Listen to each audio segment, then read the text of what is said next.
Irmãos e irmãs, a paz do Senhor.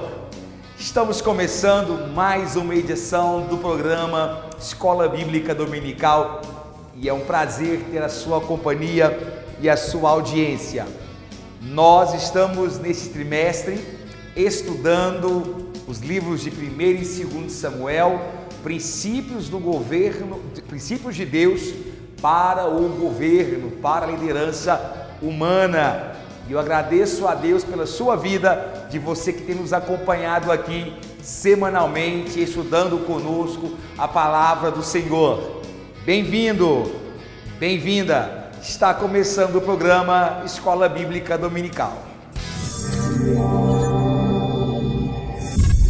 Meus irmãos e irmãs, antes de nós começarmos a nossa lição, nós queremos mandar alguns recados especiais, dedicações especiais. Nós queremos mandar um forte abraço para o irmão Wallace Cardoso. O irmão Wallace disse: aprendendo muito com suas aulas, assistindo aqui do Rio de Janeiro. Um abraço para todos os irmãos aí do estado do Rio de Janeiro que tem nos acompanhado. Irmão Wallace, muito obrigado, Deus te abençoe. Queremos também mandar um abraço para Marlim Perim, que disse: assisto todas as aulas, instruem e edificam muito. Obrigado, Marlim, que Deus possa te abençoar sempre mais. Valeu pelo comentário. Também a irmã Neuza Maria Souza Silva: amo demais teus ensinamentos, uma bênção. A irmã Neuza está falando, está escrevendo lá de Paudalho, interior de Pernambuco. Obrigado, irmã Neuza, Deus te abençoe. Obrigado pela audiência, pela parceria. Presbítero André Pereira, lá da congregação ADMP São Lucas, sobre a liderança do pastor Vanderlei. Um forte abraço ao pastor Vanderlei, juntamente com todos os irmãos da congregação São Lucas, na pessoa do irmão André. Deus te abençoe. Faça a mesma coisa, assista aos vídeos, comente, compartilhe, deixe o seu recado, o seu nome, de onde você está nos assistindo. Nós queremos aqui fazer menção da sua vida. Obrigado a todos vocês que têm nos acompanhado e apoiado o programa Escola Bíblica Dominical e o canal ADMP TV, um canal de bênção para você.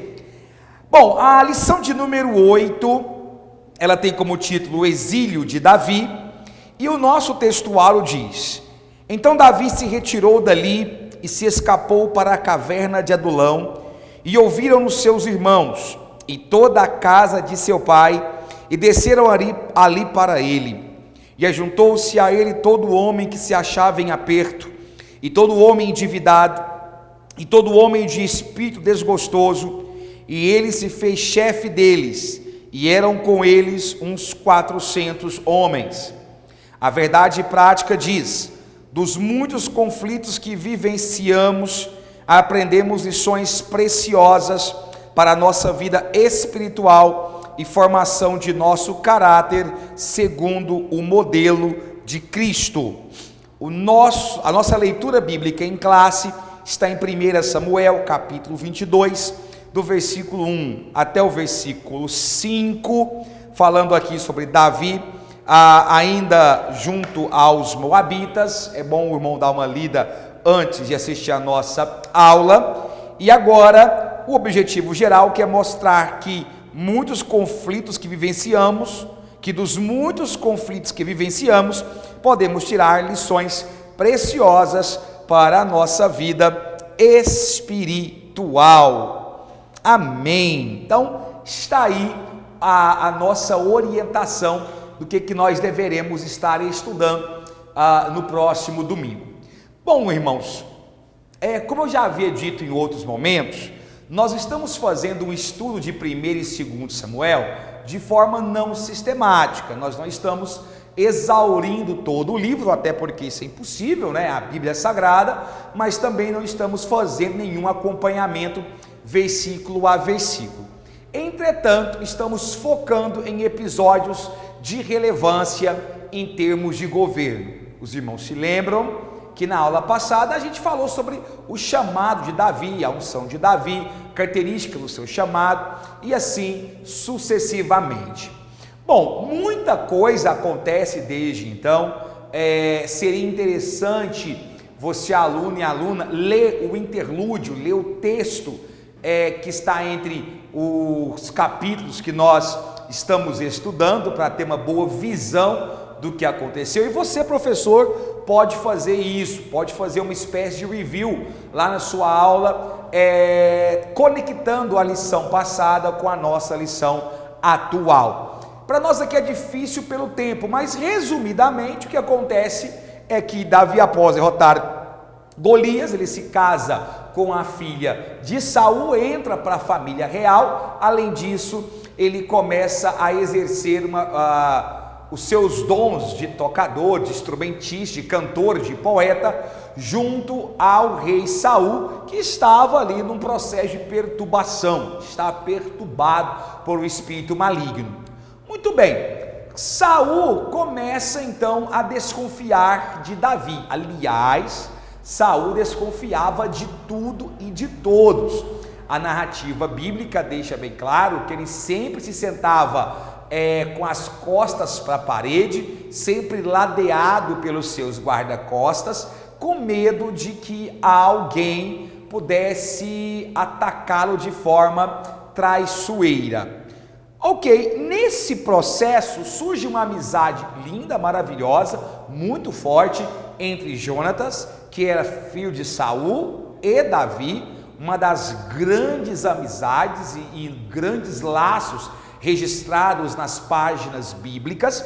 E logo após esse momento, logo após esse evento, o que nós temos é que, devido à perseguição de Saul e a desconfiança que ele tinha, afinal de contas, a unção de Davi acabou correndo a boca miúda. Saul resolve que Davi deveria ser perseguido. Havia alguma coisa errada. O episódio central começa com o rei reunido em Gibeá para participar de um momento, de um banquete ritualístico, onde toda a corte real estaria. Davi já desconfiava que Saul queria matá-lo, então ele se ausenta desse banquete. No segundo dia, quando Saul percebe que Davi desconfia de que há um intento dele de matá-lo, ele se irrita profundamente, ataca o próprio filho Jonatas com palavras que o machucam bastante, inclusive tocando na moral da própria mãe de Jonatas, e Jonatas avisa para Davi, através de um sinal, fala: Davi, vai embora, foge, que o meu pai realmente quer te matar. Eu fiz aqui um resumo muito rápido e muito incompleto do que aconteceu entre a unção de Davi e o momento que começa a fuga de Davi, que é o grande título, o grande tema de nossa lição, o exílio, a fuga de Davi, ok? E aí, o que nós vemos? Nós vemos que Davi percebe que precisa fugir da presença de Saul.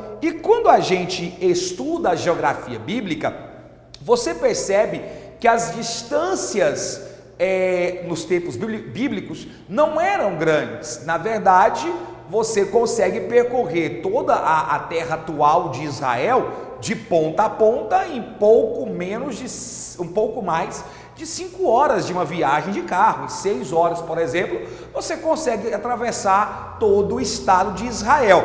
Naquela época, embora o território fosse um pouco maior, as narrativas bíblicas se concentram em regiões próximas, em termos atuais, 50 quilômetros, 70 quilômetros. É claro que, pensando naquela época, em que não havia carros, em que não havia veículos mecânicos, eram distâncias maiores, entretanto, não tão grandes assim.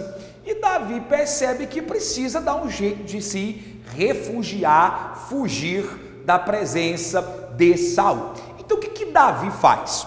Bom, a nossa lição ela já começa em Adulão. mas eu acho importante fazer uma espécie de cronologia dessa fuga de Davi antes de chegar em Adulão, tá ok? Bom, a primeira coisa que acontece é que assim que Davi sai de Gibeá, então o ponto de partida de Davi é Gibeá. Gibeá é o ponto de partida. Ponto de partida. Assim que Davi sai de Gibeá,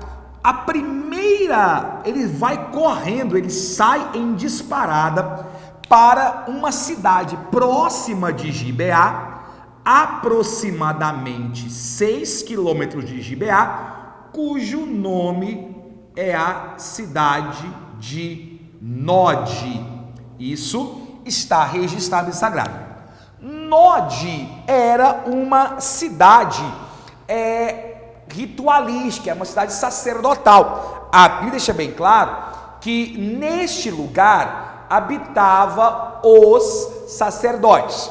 Nós não sabemos ainda por que motivo Node, também chamar de Nob, tá? Nós não sabemos por que motivo Node ou Nob havia sido escolhida como cidade sacerdotal.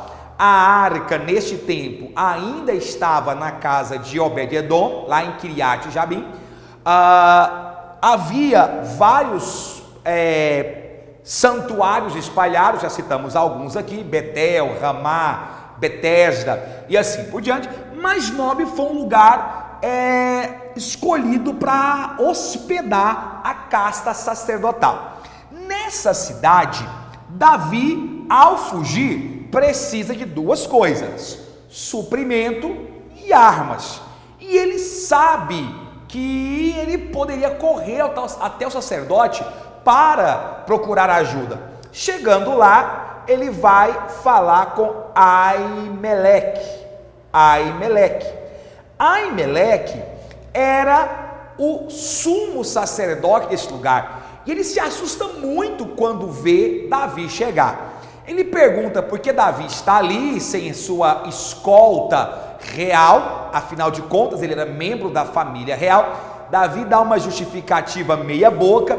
Acredito eu que Aimeleque percebe que aquilo era uma desculpinha esfarrapada, dizendo, é porque estamos em guerra e alguma coisa assim. E aí, o que acontece? Aimeleque, ele age com misericórdia com Davi. E ele fala, olha, o povo, a terra está passando por uma crise, estamos passando por dificuldade. Então, não está entrando mantimentos aqui, mas há aqui os pães da proposição, não é? Os irmãos se lembram que os pães da proposição, eles ficavam durante 7 dias expostos sobre a mesa, e depois eles eram retirados e trocados, e esses pães que eram trocados serviam como mantimento para o sacerdote. Davi então o Aimeleque oferece para Davi, e Davi come, quebrando ali um paradigma. Ele não poderia comer. O próprio Cristo depois usa esse momento, não é, como um exemplo de que a misericórdia ela tem que ser maior do que os dogmas ritualísticos. Por quê? Porque a Aimeleque podia dizer assim, olha, você não pode comer esses pães, nós não temos nada aqui. Mas ele aventura-se a alimentar Davi com os pães da proposição, porque havia em seu coração misericórdia. Essa é uma lição importante, uma lição que deve ser enfatizada. A misericórdia é maior do que os dogmas, a misericórdia é maior do que o mero ritual. Uma fé onde não há misericórdia é uma fé seca, é uma fé oca, sem vida e sem obras. Isso não serve a Deus. Amém? Muito bem. Davi então, depois que se alimenta e depois de pegar alguns dos pães, fala, olha, eu sei que aqui ainda está a espada de Golias. Isso é interessante porque a Bíblia não registra o porquê, perdão irmãos, não registra o porquê da espada de Golias parar lá em Nob. Não temos um registro claro sobre isso.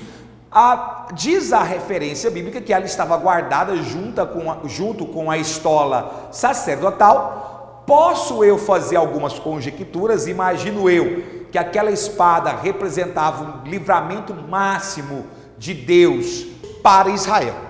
Muito bem, Davi agora pegou aquela espada, pegou os pães e ele parte para uma terra totalmente hostil. E dando seguimento aqui à nossa cronologia, logo após sair de Nob e passar por todo esse processo com Aimeleque, ele vai para Gate. Isso aqui é surreal, irmãos. Por quê? Porque Gate era uma cidade da Filístia, ou seja, Gate era uma cidade dos filisteus, que havia sido derrotado por Davi através da derrocada de Golias poucos anos antes. Então, o que acontece? Ao chegar em Gate, quem era o rei de Gate? O rei Aquis. E todos conheciam Davi pela sua história. Como é que eles iam se esquecer do que havia acontecido ali? Então, Davi percebeu certa hostilidade em relação a ele. O que ele faz então? Ele sabia que Saul jamais imaginaria, nunca o procuraria naquele lugar, certo? Então o que ele faz? Ele se finge de louco. Ele finge que perdeu a sanidade mental, não é? Falando coisa com coisa. E nenhum rei vai querer um louco na sua corte, porque a ideia de Aquis era manter Davi como prisioneiro. Quando ele percebe que Davi está louco, funcionando mal das ideias, digamos assim, ele já dispensa logo de cara, fala, não quero saber desse camarada aqui. E aí Davi sai de Gate, na Filístia, e aí sim, dessa vez, ele chega em Adulão, tá? Após sair de Gate, finalmente ele chega em Adulão. E é justamente aqui que está o nosso tópico 1, tá? O nosso tópico 1, ele fala justamente sobre Adulão, as características do exílio de Davi, as características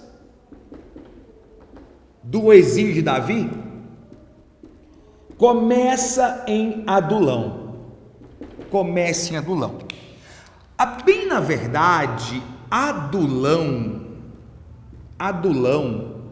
era uma cidade foi tomada inclusive por Josué, lá no começo da conquista da Terra Santa, muito conhecida, tanto é que a palavra Adulão significa refúgio. Lá em Adulão, havia duas coisas que favoreciam Davi. Em Adulão, havia uma cidade fortificada, uma espécie de um forte, e havia muitas cavernas. Claro que a movimentação de Davi chamava um pouco a atenção, não é? Mas o ambiente geográfico favorecia esse refúgio de Davi ali. E em Adulão, ele estabelece a sua base. É justo aqui que acontece aquele episódio clássico que Davi sente sede e os seus amigos rompem as fileiras inimigas para dar a ele copo com água, e ele fica tão sentido e tão tocado com aquele ato de coragem que ele oferta aquela água a Deus, né? Não tem coragem de beber aquela água. Esse episódio acontece aqui. E sabendo que Davi está nesse lugar, algumas pessoas procuram se aproximar de Davi. A Bíblia Sagrada deixa bem claro que em Adulão, primeiro aparece a sua família. Dá a entender, inclusive, que nesse processo aqui, os seus irmãos abandonam o exército, saem do exército e vão fazer companhia a Davi, juntamente com seus pais. Diz também que à sua procura saem homens, e essas características aqui são muito interessantes, porque a Bíblia fala o seguinte, que quais são os homens que vão atrás de Davi? Aqueles homens que são oprimidos, homens devedores, homens envolvidos com dívida e homens insatisfeitos. É impressionante isso. Quem vai atrás de Davi? A nata daquela época, os melhores homens, os grandes guerreiros? Não. Além da família, quem acompanha Davi são homens oprimidos, tristes, homens devedores que tinham dívidas, não conseguiam pagar, corriam risco de vida, e homens insatisfeitos com o cenário daquela época. Ou seja, Davi precisa dessa gama de homens, e diz a Bíblia Sagrada que se reúne com ele 400 homens, passando depois a ser 600 homens. E nessa escola, Davi desenvolve a sua liderança. Tem gente que quer ser líder, tem gente que quer ser pastor, mas quer ser pastor com facilidade. A liderança, as dificuldades se desenvolvem aqui, na luta. É com esse povo aqui que Davi mostra que é um líder. Tanto é que posteriormente serão chamados de os valentes de Davi. E Adulão, irmãos, se torna para Davi um lugar de lições. Porque, primeiro, em Adulão se transforma num tabernáculo. Isso por quê? Porque Davi recebe alguns profetas. Entre eles, o que mais destaca é o profeta Gade, não é? Que estava ali. Posteriormente, Abiatar, um dos descendentes de Aimeleque, também se reúne a ele, formando aí uma dupla de sacerdotes. Então, lá em Adulão, Davi estabelece o seu tabernáculo, onde ele prestava cultos, onde ele honrava a Deus. Ele estava no exílio, mas ele não esquecia de adorar ao Senhor. Ele estava em dificuldade, mas mesmo nas tribulações, mesmo nas lutas, ele continuava louvando ao Senhor. Se você observar vários salmos de Davi, esses salmos são compostos justamente nesse período de exílio.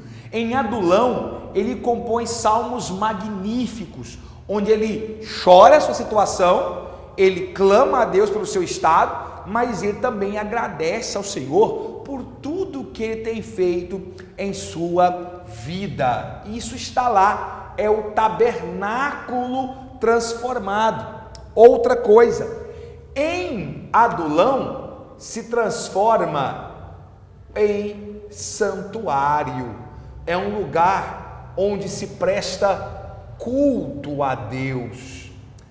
Meus amados irmãos, uma lição maravilhosa fica para nós através dessa situação.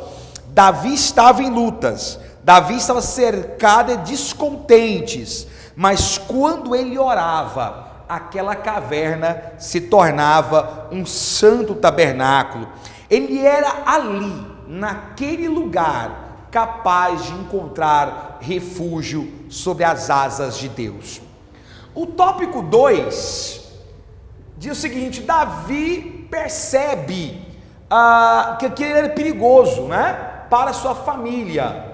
Davi e o amor para com seus pais. Então o que Davi faz?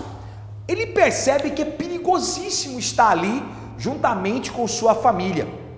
Então Davi, ele pega os seus pais e os manda para Moabe. Moabe é uma cidade que não tinha muita afinidade com Israel. Os irmãos sabem que os moabitas são descendentes de Ló, inclusive do incesto de Ló com a sua filha mais velha, quando ele estava embriagado, e não havia uma boa vontade dos israelitas com os moabitas. Entretanto, é bom lembrar que Ruth, que era bisavó de Davi, era moabita, era de Moabe. Então, provavelmente, Davi decide mandar Ruth para Moabe, mandar sua família para Moabe, devido a ser um lugar de onde veio a sua própria descendência, ok? Então é justamente isso que acontece, meus irmãos. Esse cuidado de Davi, aliás, mostrando mais uma vez seu excelente filho, mostra como ele honrava o seu pai, como ele honrava a sua mãe e procurava protegê-los, guardá-los de toda maneira. Ele pediu para que o rei de Moabe cuidasse da sua família até o final. Os irmãos sabem que a Bíblia registra que aquele que honra o seu pai e sua mãe, os seus dias são prolongados sobre a terra. Meus irmãos, a nossa lição termina no tópico 3 com uma triste narrativa, morrendo por Davi. Irmãos, quando Davi vai até Aimeleque, lá em Nob, e ele pega os pães e a espada de Golias, ele se encontra por acaso com um homem chamado Doeg. Está aqui o nome do camarada, Doeg. Doeg, a tradução nossa diz que ele era chefe dos pastores de Saul. Entretanto, a Bíblia diz que provavelmente, aliás, não é a Bíblia que diz, mas algumas traduções dizem que pastores aqui seria melhor traduzido por corredores. É aquele povo que sai na frente correndo, na frente da carruagem do rei, e também servia como mensageiro. Ele não era israelita, ele era um amalequita que estava servindo a Saul. E quando Davi encontra com Doeg, Davi inclusive continuou, saiu de Nob e foi para Gate, porque ele sabia que provavelmente Doeg iria bater com as línguas nos dentes e entregar Davi para Saul. Dito e feito, amados irmãos. Naquele momento que Saul está procurando Davi, Doeg chega e fala: olha, eu vi Davi lá em Nob, na casa de Aimeleque, e Aimeleque ajudou Davi, conspirou contra o Senhor. Saul, que já não tinha mais a mente sã, tomado de cólera, tomado de ira, vai até Nob e arma-se ali, irmãos, um circo, arma-se ali um julgamento injusto. Por que isso? Porque estava calcado em mentiras.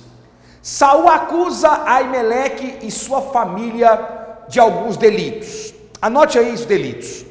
Primeiro delito, de ter abastecido Davi com suprimentos, dando a ele pão. Segundo, de ter dado a Davi armas, quando cedeu a ele a espada de Golias. Terceiro, ele acusa Aimeleque de ter consultado a Deus a favor de Davi. E quarto, ele acusa Aimeleque de ter usado a estola com o Urim e o Tumim para favorecer a Davi. As duas últimas narrativas não têm respaldo na historicidade bíblica. Seria muito mais fruto de fofoca e de insanidade de Doeg para Saul. Isso porque a espada estava junto com a estola.